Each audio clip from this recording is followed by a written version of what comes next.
먼저 이야기 하나를 들려드리겠습니다. 요즘 교회 주변에 가면 자꾸 이런저런 사람들이 말을 걸어옵니다. 동네에서 똑똑하다는 사람들이 자꾸 와서 이런 말들을 합니다. 사람이 어떻게 다시 살아납니까? 그것은 불가능한 일입니다. 아무도 그 사람들을 쫓아내지 않아서 요즘 자주 찾아오는 것이 정말 귀찮았습니다. 평범한 주일, 그날도 예배에 참석했습니다. 그날은 편지 낭독을 듣는 날이었습니다. 늘 들어왔던 그 이야기일 거라고 생각을 했고, 말씀이 끝나고 먹을 음식들을 잘 챙겨왔는지 확인하느라고 정신없이 편지 내용을 들었습니다. 편지의 내용은 이랬습니다. 하나님께서는 너무나 은혜로우시고 한없이 너그러우셨습니다. 그래서 오늘의 내가 있게 된 것입니다. 나는 그분의 은혜를 헛되게 하지 않을 것입니다. 내가 다른 어느 누구보다 더 많은 일을 하려고 애쓰지 않았습니까? 그렇다고 해도 내가 한 일은 그리 대단한 것이 아니었습니다. 하나님께서 내게 할 일을 주시고 감당할 힘도 주셨기에 내가 할 수 있었던 것입니다. 역시나 자주 듣던 평범한 설교 내용들과 비슷했습니다. 다시 한번 챙겨온 음식들을 살펴보면서 그저 그렇게 편지 낭독을 듣다가 귀를 쫑긋하게 만드는 이야기가 있었습니다. 내가 이토록 위험한 일에 목숨을 거는 이유가 무엇이겠습니까? 나는 살면서 하루도 빠짐없이 죽음과 직면합니다. 여러분은 내가 에베소에서 사나운 짐승들과 싸울 때 그것이 단지 영웅처럼 행동하려고 한 것에 불과하다고 생각합니까? 결코 그렇지 않습니다. 이게 무슨 말인가 싶어서 귀를 기울이고 들었습니다. 듣다가 보니 목숨 걸고 복음을 전하라는 말과 복음을 전하다가 죽을 뻔했던 이야기들이었습니다. 아니, 목숨 걸고 복음 전하다가 진짜 죽으면 어쩌려고 그래? 저는 살기 위해서 교회에 다닙니다. 예수님이 돌아가신 사실을 믿으면 천국 간다고 해서 그래서 교회에 나오는데 오늘따라서 자꾸 죽음에 대한 이야기를 합니다. 부활이 있는지도 없는지도 모를 판국에 죽음을 바라고 살아야 합니까? 저는 천국에 가고 싶어서 교회에 나올 뿐입니다. 네, 이 이야기는 고린도전서 15장의 이야기를 고린도 교회에 앉아있던 한 사람의 이야기로 재구성해본 이야기입니다. 당시 고린도 교회에는 교회를 방해하는 이상한 흐름들이 있었습니다. 이 사람들은 부활 같은 것은 없다고 이야기를 하고 다녔습니다. 예수님이 부활한 것은 있을 수 없는 일이라고 계속 말하고 다니는 것입니다. 그 사람들은 꽤나 똑똑한 사람들이었고 동네에서도 그렇게 알려진 사람들이었습니다. 부활을 구체적으로 증명하고 눈앞에 보여달라고까지 말합니다. 그 사람들이 예수님의 부활이 없다고 이야기하는 이유는 무엇이겠습니까? 인간적으로 생각하거나 과학적으로 생각을 해도 부활은 있을 수 없는 일이기 때문입니다. 그런데 이 상황에서 더 큰 문제가 하나 있었습니다. 교회 근처에서뿐만 아니라 교회 안에까지 들어와서 부활이 없다고 얘기를 하는데 그들을 쫓아내거나 말리거나 하는 교인이 없었던 것입니다. 왜 그 사람들이 하는 말에 교인들은 침묵했을까요? 교인들은 그들을 오랫동안 방치할 정도로 무관심할 뿐만 아니라 어떤 이들은 부활의 사실을 의심할 정도로 흔들렸습니다. 고린도 교회 교인들은 바울에게 복음을 직접적으로 그리고 구체적으로 들은 사람들입니다.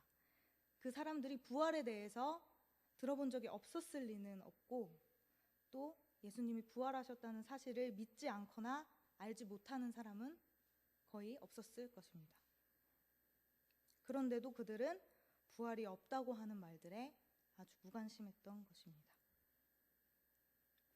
40대 1, 우리와 아주 가까이 있고 최근에 더 가까이 했던 이 숫자를 알고 계십니까?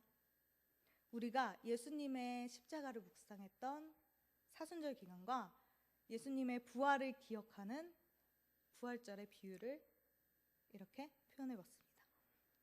우리는 예수 그리스도의 십자가를 40일 동안 묵상하면서 특별 새벽 기도도 하고 패션 오브 크라이스트 같은 영화를 보기도 하고 그러면서 고난을 기억하기 위해서 아주 많은 노력들을 하고 있습니다.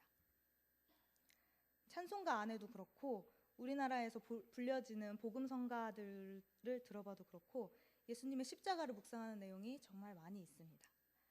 그런데 아동부 예배를 준비를 하면서도 어린이 찬양을 찾아보기만 해도 부활에 관한 찬양이 많이 없음을 알게 되었습니다. 부활을 기뻐하는 찬양이 많이 없다는 것을 알게 되었습니다. 초대교회 때에도 이런 부활의 기쁨을 기억하는 것이 매일매일 기억하는 것이 어려웠나 봅니다. 그래서 예배하는 날짜를 안식일에서 부활절로 바꾸었습니다. 우리의 구원의 길이 율법에서 예수 그리스도의 십자가와 부활로 옮겨졌기에 이제는 그 구원의 기쁨을 누리기 위해서 예수님이 부활하신 주일에 예배하기 시작했습니다. 그런데 이 초대교회 중에 하나였던 고린도 교회에 문제가 생긴 것입니다. 교회 안에 예수 그리스도의 부활이 없다고 말하는 사람들이 생기기 시작했습니다. 더 큰 문제는 그렇게 예수 그리스도의 부활이 없다고 말하는 사람들에게 반대 입장을 밝히는 사람들이 없었습니다. 어떻게 보면 부활의 사실에 대하여 흔들리고 있었을지도 모르는 일입니다. 우리의 모습은 어떻습니까? 우리도 예수님의 십자가와 부활에 대하여서 매주 말씀을 듣습니다. 예수님이 부활하셨다는 사실을 알지 못하거나 믿지 않는 사람은 이곳에 없습니다. 부활을 모르는 사람들, 부활이 없다고 말하는 이들에게 우리는 무관심하지 않았는지 생각해 보게 됩니다. 무관심할 뿐만 아니라 우리가 마치 부활을 모르는 사람처럼 부활과는 긴밀한 관계가 없는 사람처럼 그저 성경에 나오는 이야기처럼 여기고 이 세상의 방식대로 살지는 않았는지 돌아보게 됩니다. 유진 피터슨의 메시지 성경은 오늘의 본문을 일상의 언어로 바꾸어서 고린도 교회 교인들과 현재를 살아가는 우리들에게 이렇게 격려하고 있습니다. 그리스도께서 다시 살아나지 않으셨다면 여러분은 지금도 예전처럼 어둠 속에서 길을 잃고 헤매고 있을 것입니다. 그것은 그리스도와 부활을 신뢰하며 죽은 이들에게 훨씬 불행한 일이 되었을 것입니다. 그들은 이미 무덤 속에 누워 있으니 말입니다. 우리가 그리스도에게서 얻는 것이 이 땅에서 잠시 사는 동안 누리는 작은 감동이 전부라면 우리야말로 정말 가엾은 사람들일 것입니다. 그러나 진실은 이렇습니다. 그리스도께서 다시 살아나셔서 장차 무덤을 떠날 수많은 사람들의 첫 유산이 되신 것입니다. 아까 초반에 보셨던 타이타닉 영상을 기억하십니까? 예수 믿는 사람과 안 믿는 사람이 큰 차이가 나는 순간이 있는데 그게 언제일까요? 바로 죽을 뻔할 때나 죽기 직전입니다. 배가 물에 잠겨서 모두가 다 죽어가는 그 순간에 부활의 소망을 가진 자들은 악기를 열어서 배에 타 있는 자들을 위해서 찬송가를 연주할 수 있었습니다. 그 모습은 우리를 위해서 목숨을 버리신 예수님의 사랑을 닮은 것일 뿐만 아니라 부활에 대한 확신을 가진 자들이 죽음을 대하는 모습과도 같을 것입니다. 그래서 우리 기독교에는 천국 환송 예배가 있습니다.